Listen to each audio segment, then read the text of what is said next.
And when people have to leave to survive, they need someone to care, but also someone to facilitate that it is possible for them also to be a resource in their own lives and in others. That has to do with treating people with dignity. And give them the chance also to be listened to be respected, and also to make a difference in their own and other people's life.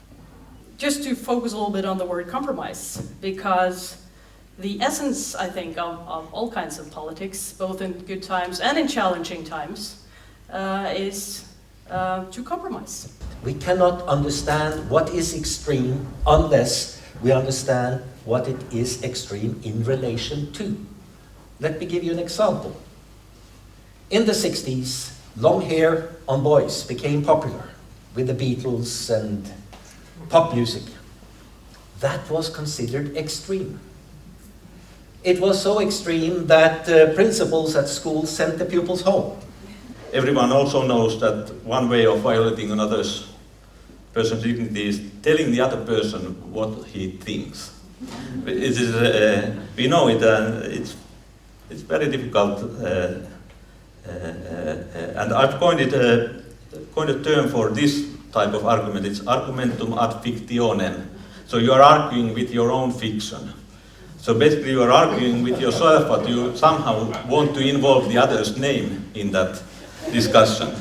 So, as we have seen in Norway, the major reason for radicalization is often marginalization, not being seen.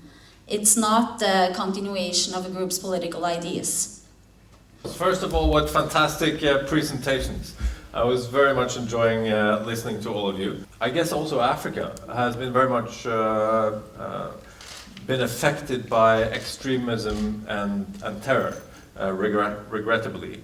But what is your take on the African perspective, and maybe in particular the South African perspective when it comes to these issues? Around the African continent, we have seen a significant amount of extremism. I mean, I was just in Rwanda last year, and just looking at the history that they have around the genocide that happened right there. So there has been a significant amount of it. But I think the biggest issue becomes what we can do after that. Right now we have 40,000 widows in Sri Lanka because of this war, direct and indirect victims. Reconciliation is only hope that we have. That many of the refugees that are coming to Europe, and I was once a refugee and my family sought refuge in Europe, are here because they're escaping the very extremism that is hitting Syria, Iraq, Libya, Afghanistan, and others. To truly remember that, not just to say it in a charitable way, but to truly remember that they are rejecting those very ideas and trying to find the safety and security that we're blessed to have here.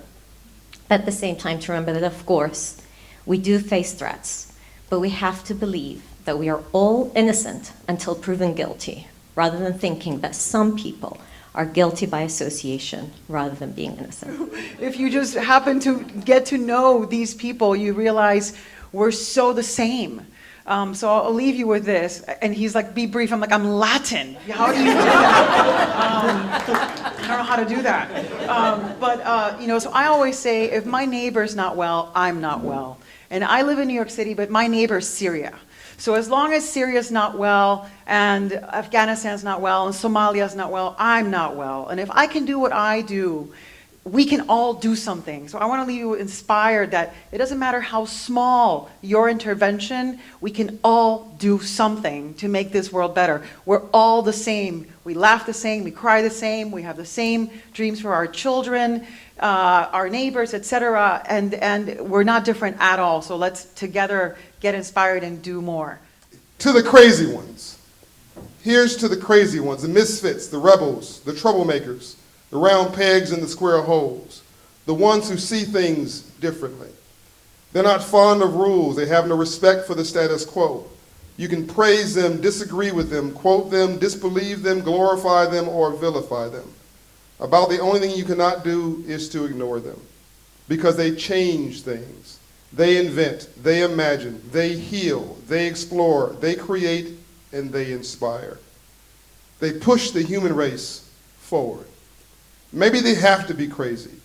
How else can you stare at an empty canvas and see a work of art?